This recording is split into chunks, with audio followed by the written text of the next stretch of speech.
pako guys. Fresh. Yan. Ganyan karami, 65 pesos yan. Gigisa ko lang sa sibuyas, bawang, kamatis. Yan.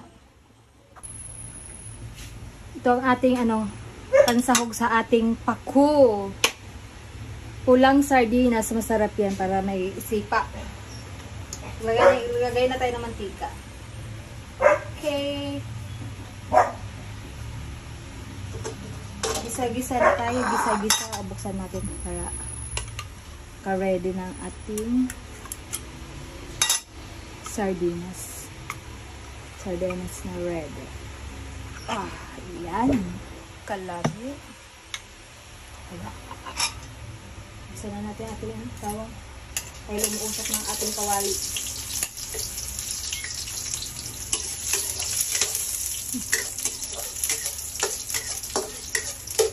Sibuyas.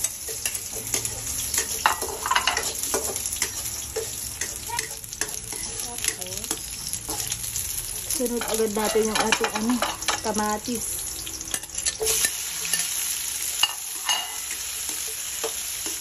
Napakatas.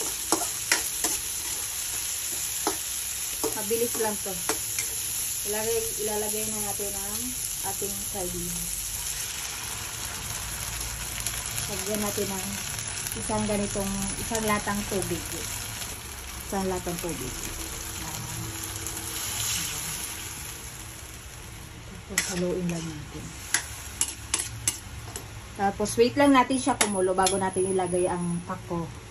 And kumukulo ng ating ginisang sardinas. Tikman ko lang. Wala pa akong nilalagay dito na pampalasa. Yung sardinas pa lang sa tubig. Lagyan natin ng kunti asin. Pero ito asin lang. Budbud. Tapos magic sarap. Okay?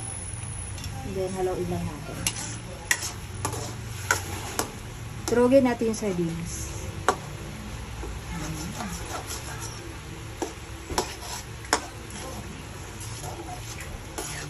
Lalagay na natin ang kanyang pako. Ayan. Ayan. Kita niyo yan? Wow. Ito ang ating napakasarap na pako. Lalagay natin. Ayan. Masarap. Ayan. Ito na. Lagay na natin ating pako. Tapos haluin natin. Kalami.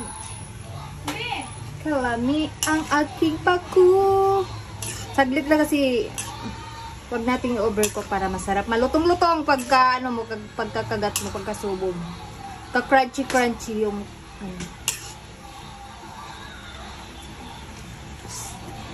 Lagyan natin ng paminta. Ito ang ating paminta. Yung nabibili sa palengke na tag 5 piso, 10 piso. Yan. Lagyan natin sa ating pako. Haluin natin. Mahina lang yung apoy ko, kasi baka ma-overcook. Tikman nga natin. Tika lang. Basta ako ng kamay. Tikman ko lang. Kung okay na yung texture ng ating pako. Blow muna natin kasi baka mainit. Baka mapasa tayo. Okay.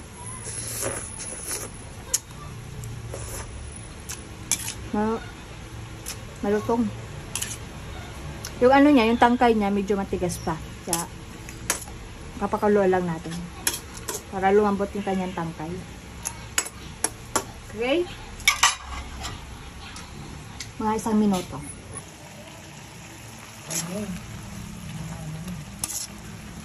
Okay na. Okay na guys. Luto na to. Tayo na natin apoy kasi baka ma-overheat pa.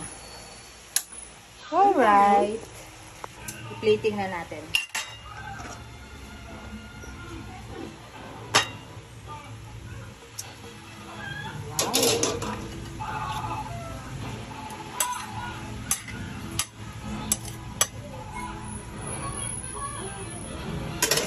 Ginisang sardinas, sweet pako. I-serve na natin para kumain na tayo.